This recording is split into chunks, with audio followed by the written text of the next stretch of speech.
નમસ્કાર દર્શક મિત્રો, આપ જોઈ રહ્યા છો આજકા ભારત ન્યૂઝ। પાટણથી રાજપુર ગામ સુધી પડેલા ખાડાઓના કારણે વાહન ચાલકો ત્રસ્ત બન્યા છે।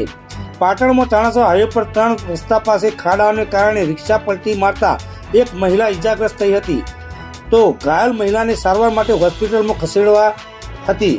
ચોમાસાની ઋતુ શરૂ થતાની સાથે જ પાટણમાં ઠેર ઠેર ખાડા રાજ જોવા મળી રહ્યું છે, જેમાં પાટણથી ચાણસ્મા હાઈવે ઉપર આવેલા 3 રસ્તા પાસે પડેલા મહાકાય ખાડામાં એક રિક્ષા પલટી ખાઈ જતા અંદર સવાર મહિલા ઇજાગ્રસ્ત બની હતી, જેને સારવાર માટે ખસેડાઈ હતી।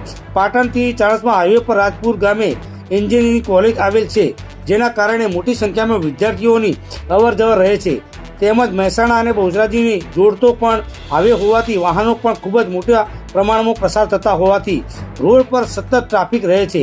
પરંતુ ચોમાસામાં પાટણથી ચાણસ્મા 3 રસ્તા પાસેથી છેક રાજપુર ગામ સુધી હાલમાં પડેલા ખાડાઓના કારણે અવારનવાર નાના મોટા અકસ્માત સર્જાતા હોવાનું રહીશોએ જણાવ્યું હતું, પરંતુ નગરોળ તંત્ર દ્વારા પડેલા ખાડાઓને પૂરવાની કોઈ તસદી ન લેતા વાહન ચાલકોમાં રોજ જોવા મળી રહ્યો છે।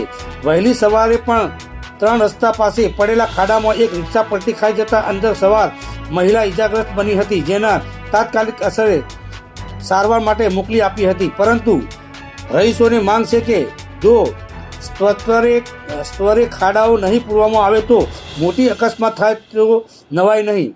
Reporter Iqbal Shah, Aajka Bharat news, Patan.